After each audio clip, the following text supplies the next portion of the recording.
ఉన్న బంగారాన్ని విడిపించి ఆ రోజు ఆన్లైన్ రేటుకే మేము కొంటాం. Sharma gold company. అందరికీ నమస్కారం. ముందుగా ప్రేక్షకులందరికీ క్రోధినామ సంవత్సర ఉగాది పండుగ శుభాకాంక్షలు. అయితే ఉగాది పండుగ అనగానే మనందరం కూడా ఈ సంవత్సరం మొత్తం మన రాశి ఫలాలు ఎలా ఉన్నాయి, ఈ సంవత్సరంలో మనకి ఆదాయం ఎంత ఉంది, వ్యయం ఎంత ఉంది, ఇవన్నీ కూడా డీటెయిల్డ్ గా తెలుసుకోవాలని చాలా ఇంట్రెస్ట్ గా వెయిట్ చేస్తూ ఉంటాం కదా. అయితే ఈ ఉగాది రాశి ఫలాలు మనకి డీటెయిల్డ్ గా ఇన్ఫర్మేషన్ ఇవ్వడం కోసం మనతో ఉన్నారు ప్రముఖ జ్యోతిష్య వాస్తు పండితులు, జ్యోతిష్య వాస్తు శిక్షణ నిపుణులు, ప్రముఖ ఆధ్యాత్మికవేత్త, లలిత ఉపాసకులు బ్రహ్మశ్రీ నానాజీ పట్నాయక్ గురువు గారు. మరి పూర్తి వివరాలు గురువు గారు వాటిలో అడిగి తెలుసుకుందాం. నమస్కారం గురువు. శ్రీమాత్రే నమః. గురువుగారు, మరి క్రోధినామ సంవత్సరంలో మేష రాశి వారికి ఆదాయం, వ్యయం, రాజపూజ్యం, అవమానం ఎలా ఉన్నాయి, పూర్తి వివరాలు డీటెయిల్ గా ఎక్స్ప్లెయిన్. తప్పకుండా అమ్మా. ఫస్ట్ ఆఫ్ ఆల్ ఏంటంటే మనం క్రోధినామ సంవత్సరం అనగానే పంచాంగం తీసుకొని అందులో ఆదాయం ఎలా ఉంది, వ్యయం ఎలా ఉంది, రాజ్యపూజ్యం అంటే మనల్ని మెచ్చుకునే వారి సంఖ్య ఎలా ఉంది, అవమానం అంటే మనం అవమానించబడతామా ఈ సంవత్సరం, ఎక్కువ మంది అవమానించబడతామా, తక్కువ మంది అవమానించబడతామా అని చూస్తుంటాం. అది పంచాంగంలో ఎలా ఇచ్చారు, దీన్ని మనం ఎలా మార్చుకోవచ్చు కూడా. ఇలా ఉంది, ఇలాగే అనుభవించాలనుకుంటే జ్యోతిష్శాస్త్రం అక్కర్లేదు, మనకు గుర్తుపెట్టుకోండి. మార్చుకోవచ్చు కూడా. ఇప్పుడు మనం చూసుకుంటే మేషరాశి వారికి 8 ఆదాయము, 14 వ్యయం ఉంది. 8 ఆదాయం అంటే ఏమిటి అంటే వాళ్ళకు ఒక 8 లక్షలు వస్తుంది అనుకుంటే ప్రతి సంవత్సరం ఆదాయం, ఒక 14 లక్షలు ఖర్చు వస్తుంది అని చెప్తుంది మేషం వారికి. మరి ఏమిటండి 14 లక్షలు ఖర్చు వస్తే ఎలాగా అంటే ఒక 6 లక్షలు ఎక్స్ట్రా నేను జేబులోంచి పెట్టాల్సి వస్తుందా? మరి పెట్టాల్సిందేనా అంటే ఇక్కడ నేను ఒక విషయం చెప్తాను, గుర్తుపెట్టు. మీ జన్మజాతకంలో గనక మంచి ధనయోగ దశలు నడుస్తున్నాయి, మీకు ఇక్కడ ఈ సంఖ్యల కంటే కూడా మీ జన్మజాతకంలో మీరు పూర్వజన్మలో చేసుకున్న పుణ్యం వల్ల ఎక్స్ట్రా వస్తుంది ఆటోమేటిక్గా. మీరు దీన్ని ప్రామాణికంగా ఇది ఇలాగే వస్తుంది అని అనుకోవాల్సిన పని లేదు అంటారు. అయితే దీనికి టెక్నిక్ కూడా ఉంటుంది పెరగడానికి. ఇప్పుడు ఆదాయం 8, వ్యయం 14 అన్నాను కదా. ఇప్పుడు వ్యయం తగ్గించుకోవాలి, ఆదాయం పెంచుకోవాలి, సింపుల్, అంతే కదా. మేషం వారికి ప్రస్తుతం ఉన్న గ్రహస్థితి రీత్యా రాశిలో గురువు యొక్క సంచారం ఉంది. మే నుంచి 2వ స్థానంలోకి వెళ్తాడు. అంటే ఏంటి, 12వ అధిపతి 2వ స్థానంలోకి వెళ్తున్నాడు.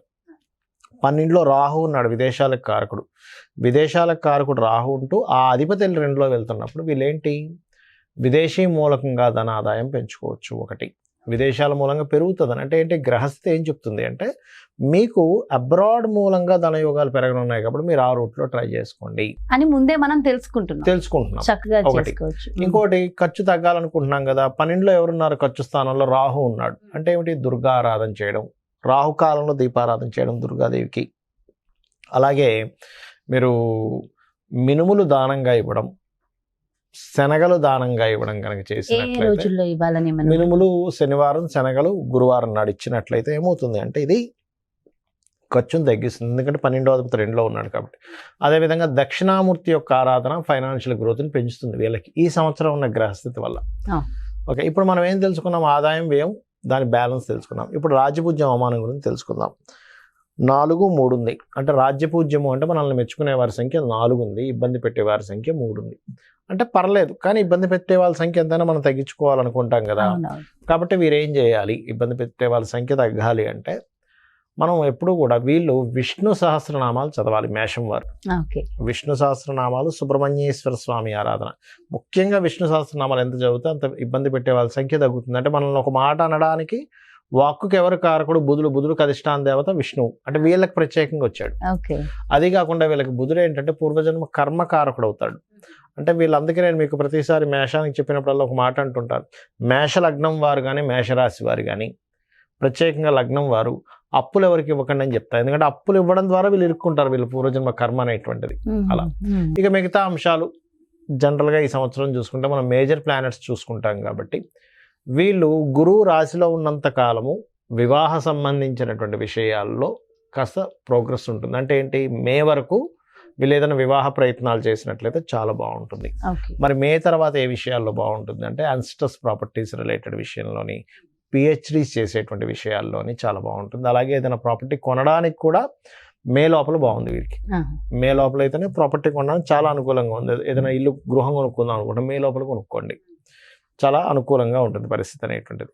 మరి ఇక్కడ మే తర్వాత నేను మీకు ఇందాక చెప్పినట్టుగా ఇన్సూరెన్సెస్ మూలంగా కలిసి రావడం, యాన్సిస్టర్స్ ప్రాపర్టీస్ మూలంగా కలిసి రావడం అనేది చూపిస్తుంది. దాంతోపాటు వీళ్ళకి 6వ స్థానంలో కేతు సంచారం జరుగుతుంది కాబట్టి నిత్య జీవితంలో అంటే డైలీ రొటీన్ లైఫ్లో ఏదో తెలియని ఆటంకాలు ఏర్పడుతూ ఉంటాయి. దీనికి ఏం చేయాలి? ఇంటి నుంచి మీరు బయలుదేరే ముందు, అంటే ఈ మేషలగ్నం వారు మేషరాశి వారు ఇంటి నుంచి బయలుదేరే ముందు కేతు గ్రహ ఆరాధన ప్రతిరోజు లేదా గణపతి ఆరాధన, ముఖ్యంగా గణపతిని తలుచుకొని బయలుదేరినా, గణపతిని తలుచుకొని ఏ ప్రయత్నం చేసినా సక్సెస్ అవుతుంది. వీళ్ళకి గుర్తుపెట్టుకోండి. అలాగే 12లో రాహు ఉన్నాడు కూడా విదేశీ యోగం ఉందని చెప్పుకున్నాం. 11లో శని ఉన్నాడు కాబట్టి చేసే పనుల్లో కొంతవరకు సక్సెస్ రేట్ అనేటువంటి మేషరాశి వారికి పెరుగుతుంది, అందులో సందేహం లేదు. అయితే వ్యాపారాల్లో కొంచెం ఏంటంటే శని లాభంలో ఉన్నప్పుడు లాభాలు ఇస్తాడు, వ్యాపార విషయాల్లో కొంచెం స్ట్రెస్ కూడా ఇస్తాడు. No need to worry. So ఫైనల్గా ఏంటంటే ఇక్కడ మనము మరలా వీళ్ళకి ఎప్పుడు వస్తుంది గృహయోగం? ఇప్పుడు మే వరకే తీసుకోమని చెప్పాము. మరలా గురువు వక్రిస్తాడు. ఎప్పుడు వక్రిస్తాడు వీళ్ళకి అని చెప్పి చూసుకున్నట్లయితే వెరీ క్లియర్లీ అక్టోబర్ నుంచి వక్రిస్తాడు. సో అక్టోబర్, నవంబర్, డిసెంబర్, జనవరి, next year middle of the ఫిబ్రవరి వరకు మరలా అక్కడ ఒక 4.5 months యోగం ఇస్తాడు ఇక్కడ. ఓకే. సో ఈ యోగాలు అనేటువంటివి ఉన్నాయి. అలాగే సంతానం గురించి ఈ యొక్క మాసంలో వీళ్ళకి ఎలా ఉంటుంది ఏమిటి అని చెప్పి చూసుకున్నట్లయితే సంతానం ఈ సంవత్సరం సంతానం సంబంధించిన విషయంలో చాలా బాగుందని చెప్పుకోవచ్చు, అందులో ఎటువంటి సందేహం లేదు. ఇక వీళ్ళు నిత్యము చేయవలసినటువంటి దేవత ఆరాధన ఏమిటి అని చెప్పి చూసుకున్నట్లయితే సూర్య నమస్కారాలు ఎక్కువగా చేసుకోవాలి. వీరు చేసుకున్నట్లయితే చాలా బాగుంటుంది. అయితే వీళ్ళకి ఏంటంటే సహజంగా మనకి క్రోధినామ సంవత్సరానికి ముందే మనం చెప్పుకున్నాం ఏమిటి, కొంచెం జనవరి ఫిబ్రవరి నుంచి అల్లర్లు, గొడవలు, రకరకాల డిస్టర్బెన్సెస్ అని. వీళ్ళకి పర్టికులర్గా ఏంటంటే అమ్మ కొంచెం కుజశనులు కలిసి ఉంటున్నారు స్టార్టింగ్లో, కాబట్టి వ్యాపార సంబంధించిన నిర్ణయాలు, వ్యాపార లాభాల విషయంలో కొంచెం జాగ్రత్తగా ఉండాలి మంత్ స్టార్టింగ్లో, ఇయర్ స్టార్టింగ్ లో మాత్రం. స్టార్టింగ్ లో కొంచెం జాగ్రత్తగా ఉన్నా, ఓవరాల్ గా చాలా బాగుంది అంటున్నారు. చాలా డీటెయిల్ గా మేషరాశి వారికి ఎక్స్ప్లెయిన్ చేశారు గురుగారు. అయితే ప్రపంచ వ్యాప్తంగా, దేశ వ్యాప్తంగా మొత్తం ఎలా ఉండబోతుంది అంటారు ఈ సంవత్సరం? క్రోధినామ సంవత్సరానికి అధిపతి ఎవరు, అంటే ఈ సంవత్సరానికి రాజు ఎవరు అనేటువంటి తీసుకుంటే కుజుడు అవుతాడు. కుజుడు అంటే ఫైటింగ్, గొడవలు, ఉద్యమాలు, యుద్ధాలు, వీటికి కారకుడు అనమాట కుజుడు. అందుకని అటువంటి వాతావరణం కనిపిస్తుంది. అయితే లక్కీ ఏంటంటే కాలసర్ప దోషం నుంచి గురువు బయట ఉన్నాడు, అది కొంత సేఫ్ ఇస్తుంది. బట్ ఏదైనా కానీ కొంచెం యుద్ధ సంబంధంగా అంటే రాజులకి ఇప్పుడు చూడండి అప్పటిదాకా అక్కర్లేదు, మనకి ఫిబ్రవరి నుంచే స్టార్ట్ అయింది దాని ప్రభావం. ఎందుకంటే ఈ రవి మనం జనవరిలో మనం చెప్పుకున్నప్పుడు కూడా చెప్పుకున్నాం, కొంచెం ఈ సమయంలో కొంచెం ఈ బాంబు పేలుళ్ళని, లేకపోతే ఈ గొడవలని, కొంచెం ఈ యుద్ధ నౌకల్ని ట్రాప్ చేయడం అని, లేకపోతే అంటే నౌకా దళాల మీద, లేకపోతే నౌకల మీద, అంటే జలరాశుల్లో కుజుడు శని ఉన్నారు కాబట్టి నౌకల మీద అంటే దాడి చేయడం, దాన్ని హైజాక్ చేయడం లాంటివి ఉంటాయని చెప్పుకున్నాం లాస్ట్ మాట్లాడితే జరిగింది ఈ మధ్య అంతా కూడా. అంటే ఏమిటి, ఈ సంవత్సరం ప్రత్యేకంగా కొంతవరకు ఈ యుద్ధ సంబంధించినటువంటి ఈ మనం ఊహించినటువంటి మార్పులు అనేకమైన జరుగుతాయి. అంటే అసలు లాస్ట్ మినిట్ వరకు ఇది మారదు, ఇలాగే జరుగుతుంది అనుకుంది, అది సడన్ గా మార్పు వచ్చేస్తుంది. అసలు ఎవరు ఎక్స్పెక్ట్ కూడా చేయరు, అసలు ఇలా జరుగుతుందా, ఇలాంటివి కూడా జరుగుతుంది అసలు ప్రపంచంలో అన్నట్టుగా జరుగుతుంది. అన్ని మార్పులు ఏదైనా కావచ్చు. అంటే టెక్నికల్ గా హై లెవెల్లో మార్పులు చూస్తాము, రాజకీయంగా హై లెవెల్లో మార్పులు చూస్తాము, గుర్తుపెట్టుకోండి. అసలు మోసాల లెవెల్లో కూడా హై లెవెల్లో మార్పులు చూస్తాం. సో కాస్త కేర్ఫుల్ గా ఉండాల్సిన సమయం because of Saturn Mars combination అలాంటిది. అందులో పర్టికులర్ గా మే వరకు ఈ జాగ్రత్తలు తీసుకోవాలి, మెయిన్గా మే వరకు. అదొకటి. ఇక మిగతా అంశాలు కనుక చూసుకుంటే కనుక అంటే వీళ్ళు మరి ఇప్పుడు ఈ యుద్ధ సంబంధించిన ఇవన్నీ అనుకున్నాం కదా, మరి రకరకాల దేశాల్లో మన ఇండియన్స్ ఉంటారు, అందరూ కూడా మనుషులే కాబట్టి వీళ్ళెవరూ కూడా ఇబ్బంది పడకుండా ఉండాలి అంటే ఒకటే గుర్తుపెట్టుకోండి, కాలభైరవ అష్టకము, కాళికాదేవి యొక్క స్తోత్రాలు, కాలభైరవ అష్టకం కానీ, నృసింహస్వామి యొక్క స్తోత్ర పఠనం చేయడం కానీ, ఆంజనేయ స్వామి యొక్క ఆరాధన చేయడం కానీ, ఇవి గనక చేయగలిగితే, లేదా మీకు దగ్గరలో గోశాల ఉంది, గోవులకు కాస్త బెల్లము, అదేవిధంగా నువ్వులు కాదు సారీ బెల్లము మరియు క్యారెట్లు, నువ్వులు తినిపించకూడదు, పొరపాటు నువ్వులు అన్నాను, నువ్వులు అస్సలు తినిపించకూడదు, బెల్లము క్యారెట్స్ తినిపించాలి. నువ్వులు దానం మాత్రమే ఇవ్వాలి. చాలామంది అంటుంటారు ఏమంటే నువ్వులు మేము తినిపించాలా అని అడుగుతూ ఉంటారు, ఏది పురోహితుడు తీసుకోవట్లేదని. ఎందుకంటే అమ్మ అది ఏదైనా మనకి ప్రెగ్నెన్సీతో ఉందనుకోండి, దాని ప్రెగ్నెన్సీ ఇచ్చినవ్వడం వల్ల మరింత దోషం ఏర్పడుతుంది. కాబట్టి ఇది జాగ్రత్త తీసుకోవాలి.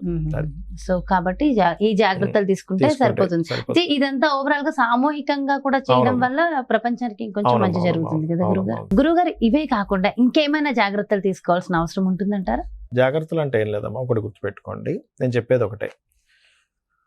మనకి ఎప్పుడైనా సరే గ్రహస్థితిలో ఎలాగున్నా, అంటే మన జాతకం ఎలా ఉంది, వాస్తు ఎలా ఉంది, ఇవన్నీ ఎలాగున్నా, నేను చెప్పేది ఒకటే, అమ్మవారిని గనక మనం ఆశ్రయించినట్లయితే ఇవన్నీ కూడా పక్కకు పోతాయి.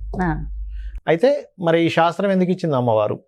ఈశ్వరుడే స్వయంగా కూడా జ్యోతిష్ శాస్త్రాన్ని ఇచ్చాడు కదా, మనం చెప్పుకుంటూ ఉంటాం కొన్ని వాటిల్లో మహర్షుల ద్వారా మనకు అందించాడని. మరి ఆ పరమేశ్వరుడు ఎందుకు అందించాడంటే మనకు ఒక జాగ్రత్త చూసుకోవడానికి, ఒక రూట్ మ్యాప్ లాగా మనం ఒక తయారు చేసుకుంటున్నాం. ఏది, ఏ రూట్ లో ఎక్కడ ట్రాఫిక్ ఉంది, ఎక్కడ ఏది ఉంది అన్ని తెలుసుకుని దాన్ని బట్టి వెళ్తున్నాం కదా. అలాగే మనకు భగవంతుడే ఈ యొక్క జ్యోతిష్ శాస్త్రాన్ని అందించాడు. దీనివల్ల ఏమిటి, మనం మన జన్మజాతకం కూడా చూసుకోవాలి. అంటే మన జన్మజాతకంలో లగ్నబలం ఎలా ఉంది, ధనం ఏ మార్గంలో వెళ్తే మనకు ధనం సంపాదిస్తాము, ఏ రకంగా ప్రయత్నిస్తే మన ప్రయత్నాలు సఫలీకృతం అవుతాయి, ఏ దిశలో ఉంటే మనకి బాగుంటుంది, సంతాన అభివృద్ధి ఎందుకు అవ్వట్లేదు, వివాహం ఎందుకు అవ్వట్లేదు, మన జన్మజాతకంలో ఉంటుంది. అంటే ఏ సమయంలో వివాహం చేసుకుంటే బాగుంటుంది, అదేవిధంగా మనకి ఏ వృత్తుల్లో బాగుంటుంది, ఏ వ్యాపారాల్లో బాగుంటుంది, ఎందులో ఎప్పుడు ఇన్వెస్ట్మెంట్ చేస్తే మంచిది, ఎప్పుడు ఇన్వెస్ట్మెంట్ చేయకూడదు అనేటువంటి అన్ని విషయాలు ఉంటాయి. మీకు అనిపిస్తుంది మరి ఇవి అన్నీ మన జన్మజాతకంలో ఉంటే మనం మరి ఈ గోచార ఫలితాలు ఇవన్నీ ఎందుకు చెప్పుకుంటున్నాం అంటే ఒకటే గుర్తుపెట్టుకోండి అమ్మా. ఇప్పుడు మీరు షూటింగ్కి వచ్చారు కదా, నార్మల్గా మీ ఇంటి నుంచి ఇక్కడ 40 నిమిషాలు అనుకోండి కార్లో రావడానికి, అదే ట్రాఫిక్ జామ్ అయితే కదా. అంటే ఏమిటి, గంటలోనో 40 నిమిషాల్లోనో వస్తాననేది మీరు ఏం చెప్తారు, గంటన్నర పడుతుందండి అంటారు.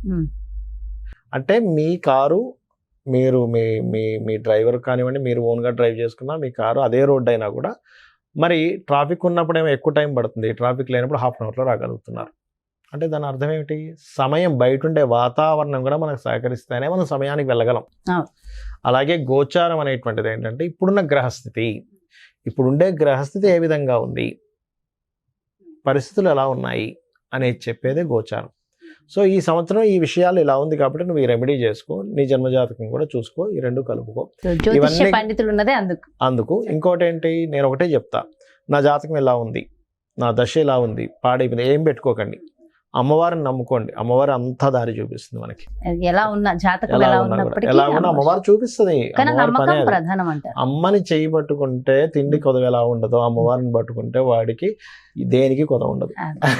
ఎంతో చక్కగా చెప్పారు గురుగారు. అంటే ఎంతో ఒక ధైర్యం, ఒక మోటివేషన్ అంతే కదా. అమ్మని పట్టుకున్న వాడికి తిండి కొదవ ఉంటుందా? ఏమి ఉండదు, అమ్మాయి చూసుకుంటుందండి. అలాంటిది అమ్మవారిని పట్టుకుంటే దేనికి కొదవ ఉంటుంది చెప్పండి. ఎంతో చక్కగా, ఎంతో చక్కటి ధైర్యాన్ని, స్థైర్యాన్ని అందించారు. థ్యాంక్ యూ సో మచ్ గురువు గారు. నమస్కారం. శ్రీమాత్రే నమః. ఎస్, ఇదండి మరి క్రోధినామ సంవత్సరంలో ఎంతో అద్భుతంగా వివరించారు మేషరాశి వారికి. అదే విధంగా మనందరికీ ఒక ధైర్యాన్ని, స్థైర్యాన్ని, అమ్మ పాదాలని పట్టుకునే విధానాన్ని కూడా వివరించారు కదా. మరో చక్కటి ప్రత్యేకమైన కార్యక్రమంతో మళ్ళీ మీ ముందుకు వచ్చేస్తాను. మరి అదే విధంగా ఈ సంవత్సరంలో మీ యొక్క జాతక ఫలితాలు ఒక్కసారి చూపించుకుని మీరు మీ జాతకం ద్వారా చక్కటి రెమెడీలు చేసుకుని మంచి దిశగా మీ దారిని ఎంచుకోవాలి, గురువుగారు అపాయింట్మెంట్ కావాలి అనుకుంటే క్రింద డిస్ప్లే అవుతున్నటువంటి నెంబర్స్కి కాల్ చేయండి. నమస్కారం. సుమన్ టీవీలో మీ పర్సనల్ అండ్ బిజినెస్ ప్రమోషన్స్ కోసం కింది నెంబర్కి కాంటాక్ట్ చేయండి.